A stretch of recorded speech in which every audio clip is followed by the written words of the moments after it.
ও রাহমাতুল লিল আলামিন, ও আল্লাহর পয়গম্বর, আমার ইন্তেকালের পর আপনার নিজের হাতেই আমারে কবরের মধ্যে রাখবেন। নবীকে এবার ডাক দিয়া বলেন, নবী বলে খাদিজা কি লাভ হবে? বলে আপনার হাত দিয়া যখন রাখবেন আর ওই কবরের মাটির সাথে আপনার শরীর লাগবে, আপনার দেহের অংশ লাগবে, আল্লাহর জাতের কসম, রাহমাতুল লিল আলামিন, আপনার শরীরের ছোঁয়ার কারণে আল্লাহ তাআলা কবরের চাপ আমারে দিবে না, কবরের চাপ থেকে আমারে মাফ করে দিবে। 3 নম্বর একটা আবদার, ও পয়গম্বর, রহমতের নবী, আমার ইন্তেকালের পর আপনি আমার কবরে আমার পাশেই থাকবেন, আমার ভিতরেই, কবরের ভিতরেই থাকবেন। আমার প্রশ্নের জবাবগুলো রহমতের নবী আপনি নিজেই দিয়া দিবে। নবী আবার ডাক দিয়া বলেন, ও খাদিজা,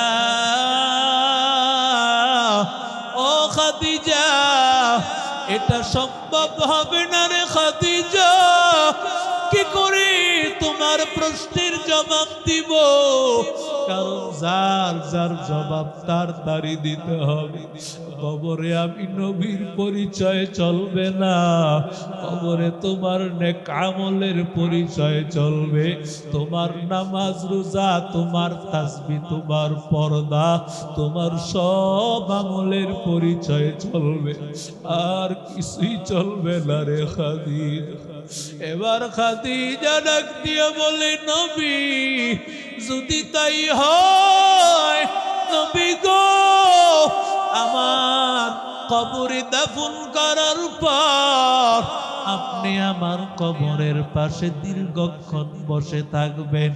নবী বলেন, ও খাদিজা, ঠিক আছে, আমি তাই করব। আমার নবী খাদিজারে দাফন করার পর আমার মায়ার নবী রাহমাতুল লিল আলামিন, মায়ার নবী আর কবরের পাশ থেকে উঠে না। নবী আমার রাত্র ঘনাইয়া যায়, আমার মায়ার নবী যখন কবরের পাশ থেকে উঠে না, এমন সময় জিব্রাইলকে আমার আল্লাহ পাঠায় দেয়, ও জিব্রাইল তাড়াতাড়ি যাও, আমার নবীরে গিয়া সালাম বল, আর আমার নবীকে গিয়া বলো আমি আল্লাহ খাদিজার প্রশ্নের জবাব নিজেই দিয়েছি। আরো আস্তে কর, ও আল্লাহর বান্দা যুবক, তুমি যদি আল্লাহর হতে পারো মা, আল্লাহ তোমার হয়ে যাবে রে মা, কারণ তোমার জান্নাতে যাওয়া সহজ। মান সাল্লাত খামসাহা ওয়া সামাত শাহরাহা ওয়া আতাআত বা'লাহা ফালতাদখুল মিন আইয়ি আবওয়াবিল জান্নাতি শাআত। পয়গম্বর বলেন, 5 ওয়াক্ত নামাজ, রমজান মাসের রোজা, আর স্বামীর আনুগত্য করা, নিজের লজ্জাস্থানটারে হেফাজত করা, যেই নারী এই আমলগুলো করতে পারবে, আমার আল্লাহ ওই নারী ঠিকানা কেমন জান্নাত দিবে। 8টা দরজা খুলিয়া বলবে, বান্দি যা, যেখান দিয়া মনে চায় জান্নাতে ঢুকে যা। হাসরের প্রান্তরে দল কিন্তু মাত্র 2টা, আসহাবুল ইয়ামিন, আসহাবুশ শিমাল। ফারিকুম ফিল জান্নাহ ওয়া ফারিকুম ফিস সাঈর। একটা দল হবে জান্নাতি, আরেকটা দল হবে জাহান্নামী। ওরে আল্লাহর বান্দা, যেই মানুষগুলো দুনিয়াতে পর্দা অনুযায়ী চলে নাই, ওই মানুষগুলো তো জাহান্নামীর দলে চলে যাবে। ও আল্লাহর বান্দা যুবক, ফাতেমা রাদিয়াল্লাহু তাআলা আনহাকে কবরে রাখার পর আবু যর গিফারি রাদিয়াল্লাহু তাআলা আনহু কবরে রাখার পর কবরকে ডাক দিয়া বলে, ও কবরের মাটি, সাবধান, তোমার মাটির ভিতর এমন মানুষকে রাখতেছি জানো, যেই মানুষ হলো রাহমাতুল লিল আলামিনের কন্যা। ও মাটি, সাবধান সাবধান, ভালো আচরণ করিও, খারাপ আচরণ করিও না। এরে আল্লাহর বান্দা, কবর কোনো জবাব দেয় না, কবরের কোনো জবাব নাই। এবার আবু যর গিফারি ডাক দিয়া বলেন, ও কবরের মাটি, সাবধান, তোমার কবরের মধ্যে এমন মানুষ রাখতেছি, যেই মানুষটা হলেন হাসান হুসাইনের মা, সাইয়্যিদা শাবাবি আহলিল জান্নাহ, জান্নাতের সব যুবকদের সরদার হাসান হুসাইনের মা। ও কবরের মাটি, ভালো আচরণ করিও, খারাপ আচরণ করিও না। কবর কোনো জবাব দেয় না। কবরকে যখন বারবার প্রশ্ন করে, আমার আল্লাহ কবরের জবান খুলে দিয়েছে। কবর এবার ডাক দিয়া বলতেছে, ওরে আবু যর, ভালো করে শোনো, আমি কবর, আমি নবীর কন্যা চিনি না, আমি হাসান হুসাইনের মা চিনি না, আমি হযরত আলীর স্ত্রী চিনি না।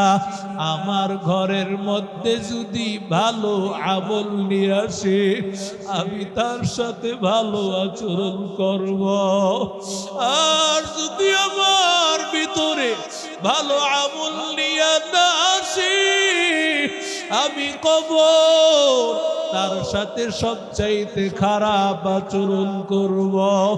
ও আল্লাহর বান্দা, ও নবীর আশিক উম্মতের দল, অথচ ফাতেমার চেহারাটা দুনিয়াতে কেউ দেখে নাই, কোনো বেগানা পুরুষ দেখে নাই, ইন্তেকালের পরও দেখে নাই, ইন্তেকালের পরও গোপনে দাফন করা হয়েছে রাতে।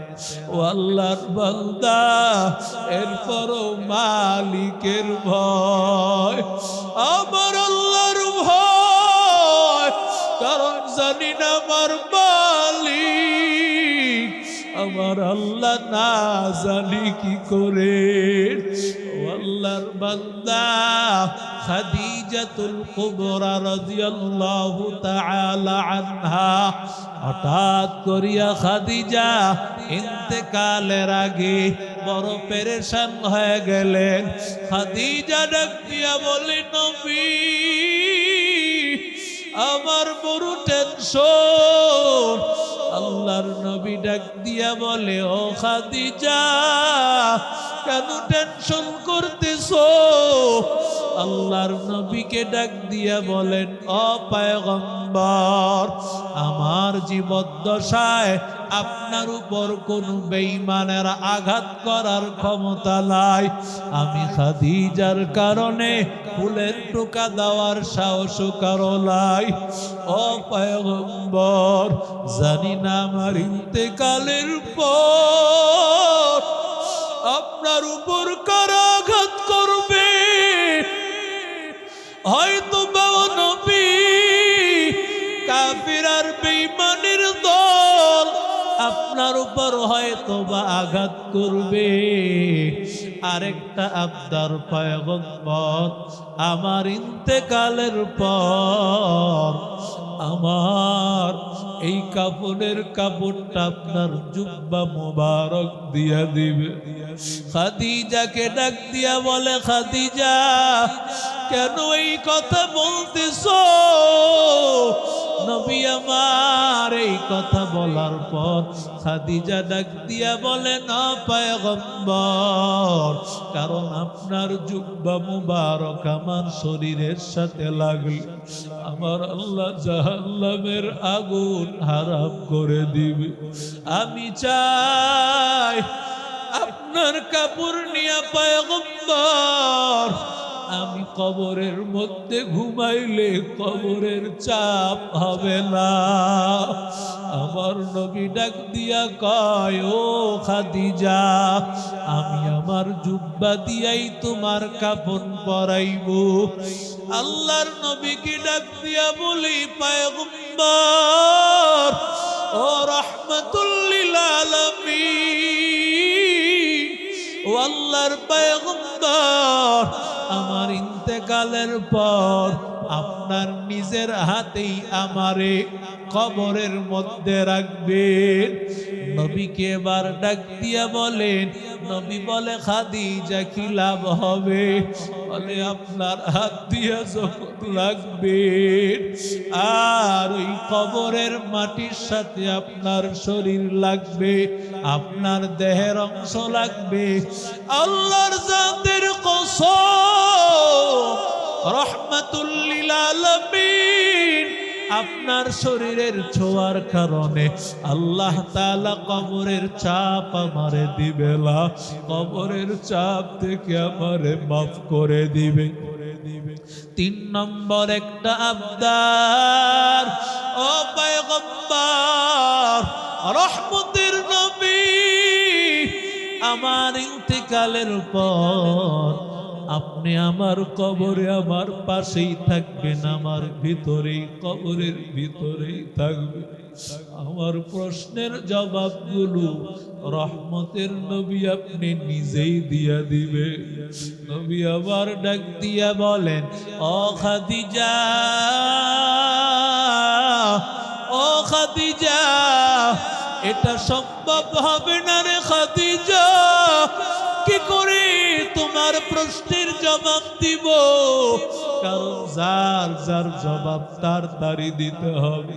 কবরে আমি নবীর পরিচয় চলবে না, কবরে তোমার নেক আমলের পরিচয় চলবে, তোমার নামাজ রোজা, তোমার তাসবিহ, তোমার পর্দা, তোমার সব আমলের পরিচয় চলবে, আর কিছুই চলবে না রে খাদিজা। এবার খাদিজা ডাক দিয়ে বলে, নবী যদি তাই হয়, নবী গো, আমার কবরে দাফন করার পর আপনি আমার কবরের পাশে দীর্ঘক্ষণ বসে থাকবেন। নবী বলেন, ও খাদিজা, ঠিক আছে, আমি তাই করব। আমার নবী খাদিজারে দাফন করার পর আমার মায়ার নবী রাহমাতুল লিল আলামিন, মায়ার নবী আর কবরের পাশ থেকে উঠে না।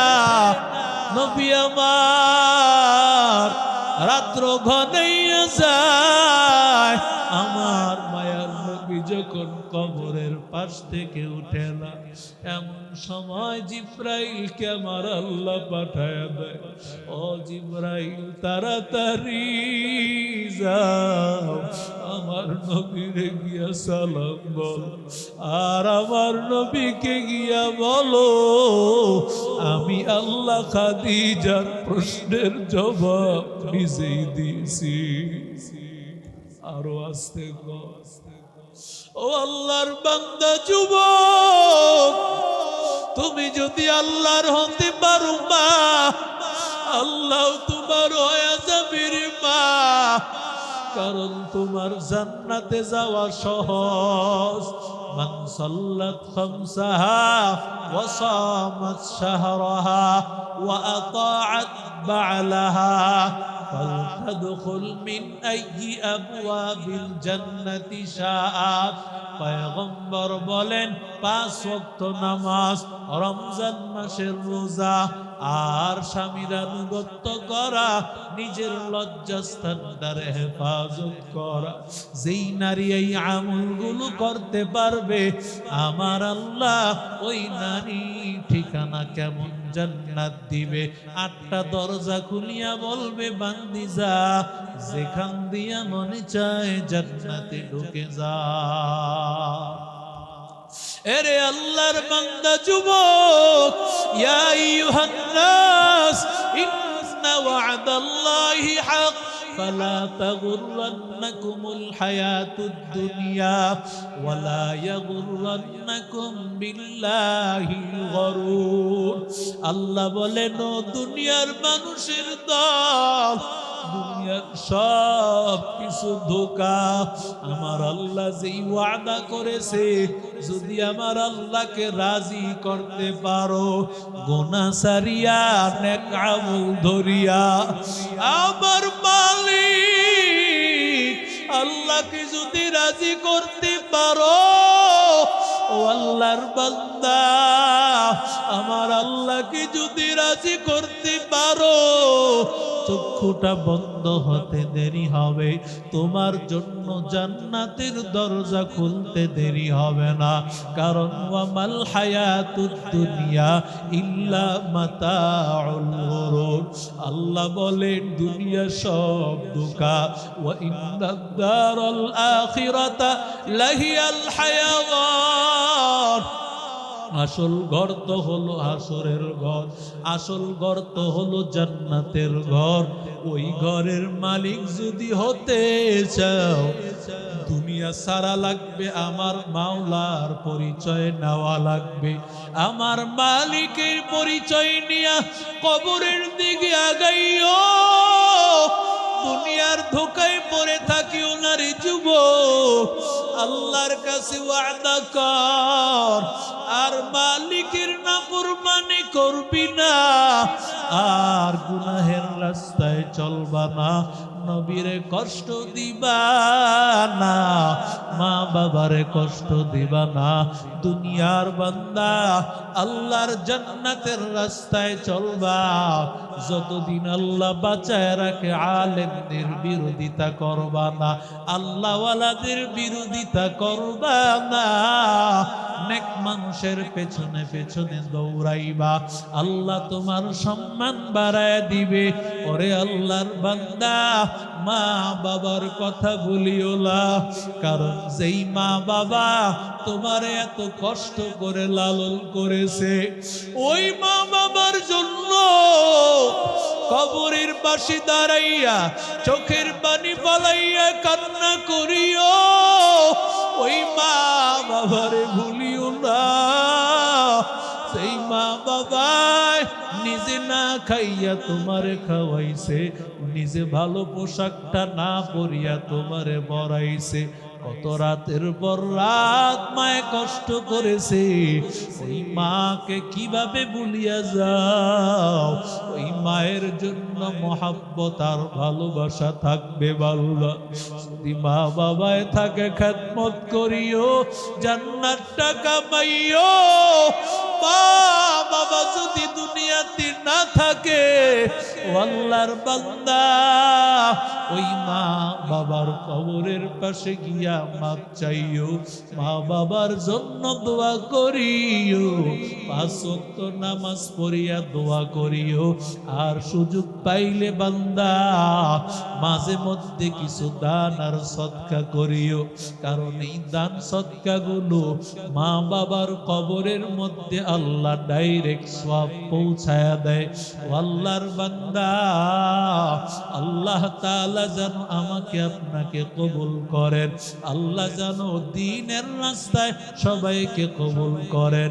তওবার যাদের নিয়ত আছে, দুটো হাত আমার আল্লাহকে দেখায় দেন।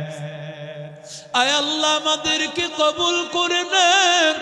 তওবার উপর মজবুত থাকার তৌফিক দেন।